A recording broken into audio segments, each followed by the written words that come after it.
یہودی اپنی عبادات تورات کی تلاوت کے ذریعے ادا کرتے ہیں اور ان کی عبادت گاہ کو سیناگوگ کہا جاتا ہے۔ دنیا میں کینسر کے علاج کے حوالے سے اسرائیل کو ایک نمایاں مقام حاصل ہے، جہاں بڑی تعداد میں مریض علاج کے لیے آتے ہیں۔ یہودی حضرت عیسیٰ علیہ السلام کو اپنا مسیحا نہیں مانتے، بلکہ وہ ایک آنے والے مسیحا کے منتظر ہیں، جسے اسلامی عقیدے میں دجال کہا گیا ہے، جو ایک آنکھ والا ہوگا۔ اسلامی عقیدے کے مطابق حضرت عیسیٰ علیہ السلام کا دوبارہ ظہور دمشق کی جامع مسجد میں ہوگا۔ دوستو، اسرائیل میں بعض اوقات اپارٹمنٹ لیز پر دیتے وقت یہ شرط رکھی جاتی ہے کہ جب ان کا مسیحا آئے گا تو یہ معاہدہ خود بخود ختم ہو جائے گا۔ یہودیوں کے ہاں تدفین کے مخصوص طریقے ہیں۔ میت کو غسل دیا جاتا ہے، سفید کفن پہنایا جاتا ہے، سر پر مخصوص ٹوپی رکھی جاتی ہے، آنکھوں اور منہ پر مٹی یا مٹی کے برتنوں کے ٹکڑے رکھے جاتے ہیں، دفن کے بعد مٹی ڈال کر دعا کی جاتی ہے اور آخر میں سب آمین کہتے ہیں۔ ملک میں تقریباً 70% گھر 16 ایمپیئر کا برقی نظام استعمال کرتے ہیں۔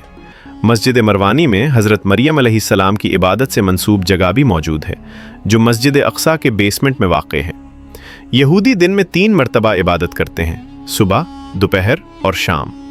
مسلمانوں کے لیے جمعہ، یہودیوں کے لیے ہفتہ، سبت اور عیسائیوں کے لیے اتوار مقدس دن ہے۔ یروشلم میں حضرت مریم علیہ السلام کی قبر مبارک بھی موجود ہے، جو وادی قدرون میں ماؤنٹ اولیو کے قریب واقع ہے۔ یہ ایک چھوٹی سی غارنما جگہ ہے جس پر کپڑا اور شیشہ نصب ہے، اور لوگ یہاں نذرانے بھی رکھتے ہیں۔ یاد رہے کہ حضرت مریم علیہ السلام بھی بنی اسرائیل ہی کے قبیلے سے تعلق رکھتی تھیں، اور حضرت عیسیٰ علیہ السلام کو انہی کی ہدایت کے لیے بھیجا گیا تھا۔ حضرت ابراہیم علیہ السلام کی قبر مبارک الخلیل میں واقع ہے، جہاں حضرت سارہ، حضرت اسحاق اور حضرت یعقوب علیہ السلام کی قبور بھی موجود ہے۔ یہ مقام مسجد ابراہیمی کہلاتا ہے، جہاں مسلمان اور یہودی دونوں عبادت کے لیے آتے ہیں۔ عیسائیوں کے نزدیک گڈ فرائیڈے ایک مقدس دن ہے، کیونکہ ان کے عقیدے کے مطابق اسی دن حضرت عیسیٰ علیہ السلام کو مصلوب کرنے کی کوشش کی گئی اور ان پر ڈھائے گئے دکھوں کو تمام انسانوں کے گناہوں کا کفارہ سمجھا جاتا ہے۔ آج بھی عیسائی زائرین ایک مخصوص راستے سے صلیب اٹھا کر گزرتے ہیں۔ اس راستے کو ویا دولوروسا کہا جاتا ہے، جس کا مطلب ہے دکھوں کا راستہ، اور اس کا اختتام چرچ آف دا ہولی سیپلکر پر ہوتا ہے۔ دوستو، آج فلسطین میں مسلمانوں پر جس طرح ظلم ہو رہا ہے وہ ہم سب جانتے ہیں۔ اگر یہودیوں کے مقابلے میں مسلمانوں کو دیکھا جائے تو مسلمان ان سے 90% زیادہ ہے۔ آپ نے ایک بات دیکھی ہوگی کہ دنیا میں جتنے بھی یورپی ملک یعنی کہ غیر مسلمان ممالک ہیں، وہ آج کے دور میں خوشحال ہیں۔ تقریباً تمام غیر مسلم ممالک خوشحال ہیں، لیکن مسلمان ممالک جیسا کہ یمن، شام، فلسطین، عراق، کردستان، ان سب میں مسلمانوں پر ظلم کیا جا رہا ہے، جبکہ مسلمان تو آبادی میں زیادہ ہیں۔ آخر اس سب کی کیا وجہ ہے؟ سب اپنی رائے کا اظہار کمنٹ سیکشن میں لازمی کرنا کہ آپ اس پر کیا رائے رکھتے ہیں۔ تب تک کے لیے اگر آپ کو آج کی یہ ویڈیو انفارمیٹک لگی ہو تو ویڈیو کو لائک اور چینل کو سبسکرائب کر دیں۔